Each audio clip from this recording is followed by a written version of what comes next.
आणि आता बातमी जिल्हा परिषद आणि पंचायत समितीच्या निकालाची। महापालिकांपाठोपाठ आता जिल्हा परिषद आणि पंचायत समित्यांमध्येही भाजप महायुतीचाच बोलबाला आहे। भाजपच मोठा पक्ष ठरला असून महाविकास आघाडीचा सुपडा साफ झालाय। पाहूया निकालावरचा हा स्पेशल रिपोर्ट।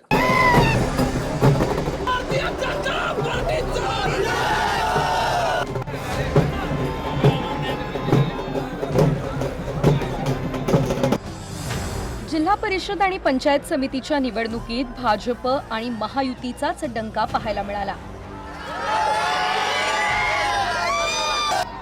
महापालिका आणि नगर परिषदांनंतर आता जिल्हा परिषदांमध्येही भाजपच मोठा पक्ष ठरला।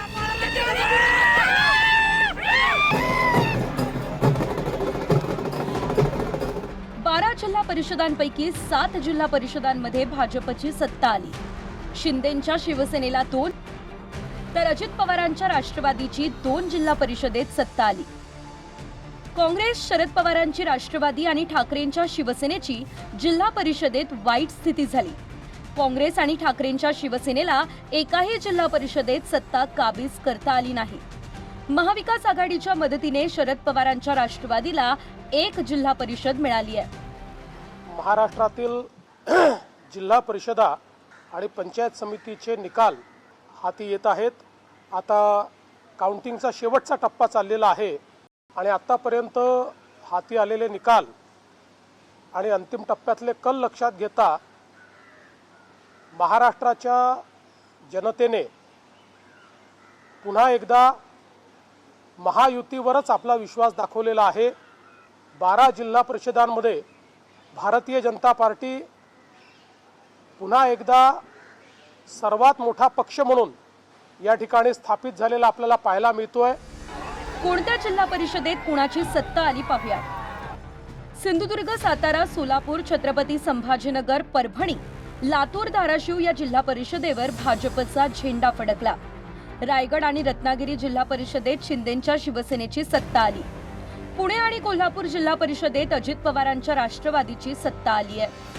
तर शरद पवारांच्या राष्ट्रवादी आणि महाविकास आघाडीला एकमेव सांगलीमध्ये जिल्हा परिषद मिळाली आहे। मला असं वाटतं की मुळामध्ये विरोधकांमध्ये जी लढण्याची एक शक्ती पाहिजे किंवा लढण्याची जी इच्छाशक्ती पाहिजे त्या इच्छाशक्तीचा कुठेतरी अभाव दिसतोय। शेवटी विरोधी पक्षात काम करत असताना जनतेमध्ये जाऊन आपल्याला त्या ठिकाणी काम करावं लागतं, जनतेचा आवाज बनावा लागतो।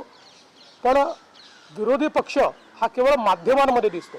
विरोधी पक्ष कुठेही जनतेत दिसत नाही। तो जोपर्यंत माध्यमांमध्ये आहे तोपर्यंत जनता त्यांच्यासोबत जाणार नाही। महायुती या ठिकाणी महाराष्ट्रामध्ये येणार आहे। काही अजितदादाचे अध्यक्ष बसतील, काही एकनाथ शिंदेजीचे त्या ठिकाणी शिवसेनेचे असेल, रत्नागिरी वगैरे त्या ठिकाणी दिसत आहे। आणि त्यामुळं ज्या ठिकाणी एकनाथजी असतील ते एकनाथजी, अजितदादाचे पक्षाचे असतील त्याचे अजितदादा आणि काही ठिकाणी भाजपा, म्हणजे मॅक्झिमम ठिकाणी भाजपा, असं महायुतीच त्या ठिकाणी महाराष्ट्र दिसेल। अजितदादांच्या निधनानंतर जिल्हा परिषद पंचायत समितीची ही पहिलीच निवडणूक आहे। दादांच्या विमानाला अपघात झाला त्या दिवशी अजितदादा पुणे जिल्हा परिषदेच्याच प्रचाराला येत होते। मतदारांनीही पुणे जिल्हा परिषदेत दादांच्या राष्ट्रवादीला स्पष्ट बहुमत दिलंय।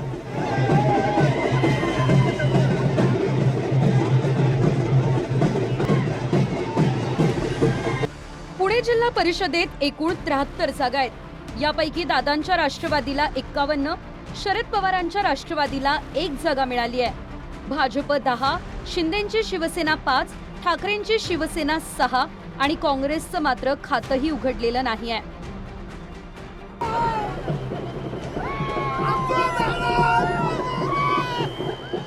पुणे जिल्हा परिषदेवर विजय मिळवताच दादांच्या राष्ट्रवादीच्या कार्यकर्त्यांना आणि नेत्यांना अश्रू अनावर झाले।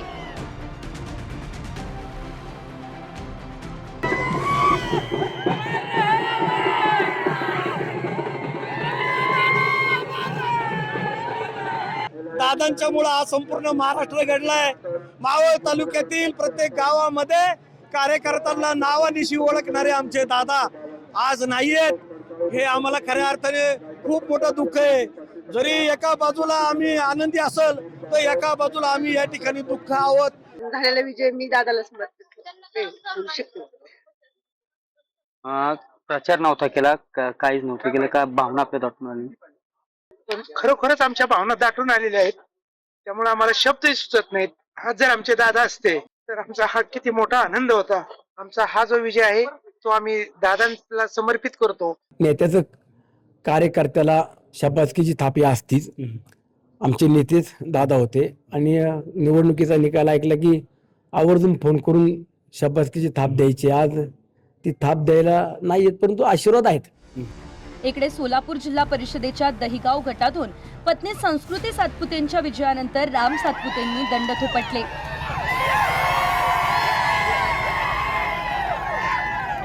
लोकसभा आणि विधानसभेत राम सातपुतेंचा पराभव झाला होता. त्यानंतर आता जिल्हा परिषदेत राम सातपुतेंच्या पत्नीनं पवारांच्या राष्ट्रवादीचे आमदार उत्तमराव जानकर यांचे पुत्र जीवन जानकर यांचा पराभव केला. माळशिरस मध्ये भारतीय जनता पार्टीचा सुपडा साफ करणारी औलाद अजून जन्माला यायची आणि एखाद्या दारुड्याने बेवड्याने म्हणलं इथलं भाजप संपत नसतं. इथलं भाजप हे ताकदीने उभा करायचं काम राम सातपुतेने केलेलं आहे. मोहिते पाटलाचा घरातला उमेदवार आम्ही पंचायत समितीला पाडला, जिल्हा परिषदला जानकरचं पोरग पाडलं. लोकसभा आणि विधानसभेचा एकत्रित कार्यक्रम आम्ही केलेला आहे. पंचायत समितीच्या निकालातही भाजप महायुतीनेच बाजी मारली. भाजपनं 52 पंचायतींवरती विजय मिळवला. दुसऱ्या क्रमांकावर शिंदेंची शिवसेना आहे. शिंदेंच्या शिवसेनेला 26, दादांच्या राष्ट्रवादीला 25, पवारांच्या राष्ट्रवादीला 8 पंचायत समितींमध्ये सत्ता मिळाली आहे. काँग्रेस 8 आणि ठाकरेंची शिवसेना शेवटच्या क्रमांकावर असून 5 पंचायतींमध्ये यश मिळालंय. महाराष्ट्रामध्ये परत एकदा सबकुछ देवाभाऊ म्हणजे देवाभाऊंच्या नेतृत्वाखाली महाराष्ट्रातल्या सगळ्याच महायुतीच्या कार्यकर्त्यांनी नेते मंडळांनी एक चांगला परफॉर्मन्स जिल्हा परिषद पंचायत समितीमध्ये सगळीकडे दिलेला आहे. हा परत एकदा महाराष्ट्राच्या जनतेने आदरणीय देवेंद्र फडणवीस साहेबांच्या नेतृत्वावर दाखवलेला विश्वास आहे. विधानसभेत महायुतीला 232 आमदारांसह प्रचंड मोठा विजय मिळाला.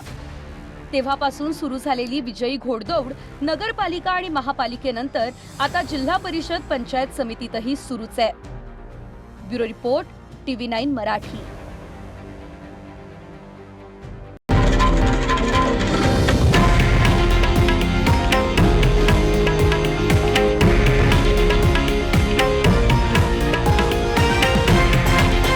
हे आहे देशातील नंबर 1 न्यूज नेटवर्क आणि आपण पाहत आहात TV9 मराठी, एकमेव.